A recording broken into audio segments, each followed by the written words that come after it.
আজকে আমরা ব্যাঙের সাজা গল্পটা পড়ব, ঠিক আছে? ক্লাস 3 বাংলা বইয়ের পার্ট 9, ঠিক আছে? হ্যাঁ। এই যে ব্যাঙের সাজা, ব্যাঙের সাজা, ঠিক আছে? হ্যাঁ। একবার বনে বনে খুব অশান্তি শুরু হলো। খুব অশান্তি শুরু হলো। এক পিঁপড়া পিলপিল করে গেল রাজার দরবারে। এক পিঁপড়া পিলে তোমরা শোনো, পিলে হ্যাঁ, চুপ করে শোনো, গেল তোমাদের বলা রাজার। লাগবে না, তোমরা চুপ করে শোনো। গিয়ে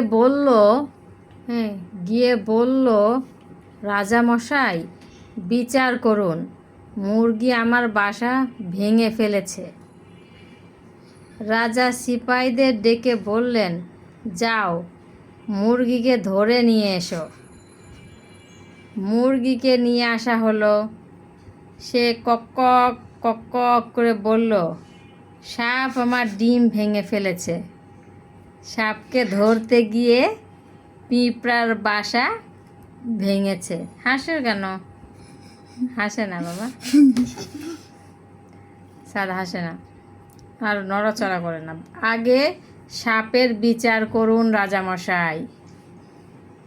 এই যে পিঁপড়া, এই যে মুরগি, এই যে সাপ, হ্যাঁ। তারপরে দেখো, কথা বলবো না, শোনো চুপচাপ, ঠিক আছে? মুরগিকে নিয়ে আসা হলো। সে কক কক করে বলল, সাপ আমার ডিম ভেঙে ফেলেছে। সাপকে ধরতে গিয়ে পিঁপড়ার বাসা ভেঙেছে। আগে সাপের বিচার করুন রাজামশাই।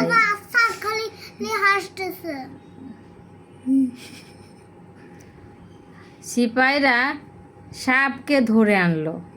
এই যে সাপকে ধরে আনবে এখন, হ্যাঁ। সাপের লেজ থেকে রক্ত ঝরছে।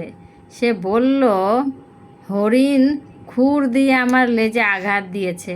আমি পালাতে গিয়ে মুরগির ডিম ভেঙেছি। হরিণের বিচার আগে করুন রাজামশাই। সিপাহীরা গিয়ে হরিণকে ধরে আনলো। তুমি হাসতেছো কেন এত? কারণ এরা একটু মজা লাগতেছে। হ্যাঁ, মজার, এই জন্য তাকে শুনে না পুরাটা। করো না, তুমি হাসো কেন? এই শোনো, নড়াচড়া কর না। ভিউয়ার্সরা না হলে আমাদেরকে খারাপ করবেন। হ্যাঁ, তো তুমি হাসতেছো কেন তাহলে? সিপাহীরা গিয়ে হরিণকে ধরে আনলো। হরিণের চোখে ভয়। সে বলল, সারস পাখির দোষ। সে হঠাৎ ডানা ঝাপটেছিল। আমি ভয়ে দৌড় দিয়েছিলাম, তাই দেখতে পাইনি। সাপের লেজে পা লেগেছে। এখন দেখো, রাজা বলল, সারস পাখিকে ধরে নিয়ে এসো। সিপাহীরা সারস পাখিকে নিয়ে এলো। সারস বলল, বুলবুলি আমার মুখে ঢুকে পড়েছিল, তাই আমি গলা পরিষ্কার করতে খক খক করেছিলাম আর ডানা ঝাপটে উঠেছিলাম। বুলবুলির বিচার করুন রাজামশাই। রাজার আদেশে সিপাহীরা বুলবুলিকে নিয়ে এলো।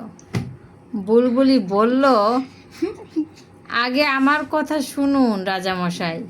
ব্যাঙের মুখে শুনেছিলাম রাতে ঝড় হবে। শুনে আমি বাঁচার জন্য জায়গা খুঁজছিলাম। গর্ত মনে করে সারসের মুখে ঢুকে পড়েছিলাম।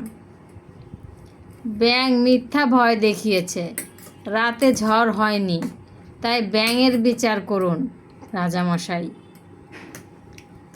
রাজার সিপাহীরা ব্যাঙটাকে ধরতে গেল। ব্যাঙ গাছের নিচের গর্তের মধ্যে লুকিয়েছিল। কিন্তু লুকালে কি হবে, ব্যাঙের ঠ্যাং ঠিকই দেখা যাচ্ছিল। এই যে ব্যাঙের ঠ্যাং দেখা যাচ্ছে না?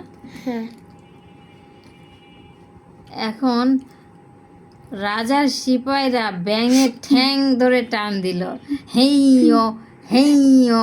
হ্যাঁ, তারপরে কি করলো? ব্যাঙের ঠ্যাং ধরে চ্যাংদোলা করে আনা হলো। রাজা বললেন, ব্যাঙ, তুমি মিথ্যা বলেছিলে কেন? ব্যাঙ বলল, ঘ্যাঙর ঘ্যাং। শহরে বেড়াতে গিয়েছিলাম রাজামশাই। চায়ের দোকানে শুনলাম লোকেরা বলছে রাতে ঝড় হবে। আমি সে কথাই বুলবুলিকে বলেছিলাম। রাজা বললেন, তুমি শহরের গুজব এনে বনে রটিয়েছ, বনের শান্তি নষ্ট করেছ। গুজব রটনার জন্য তোমার শাস্তি হবে। রাজার সিপাহীরা ব্যাঙটাকে কাঁঠাল গাছের তলায় নিয়ে গেল। চাবুক মারতে লাগলো, কিন্তু বারবার চাবুক গিয়ে লাগলো কাঁঠাল গাছের ডালে। সেই কাঁঠাল গাছের কষ গড়িয়ে পড়লো ব্যাঙের গায়ে।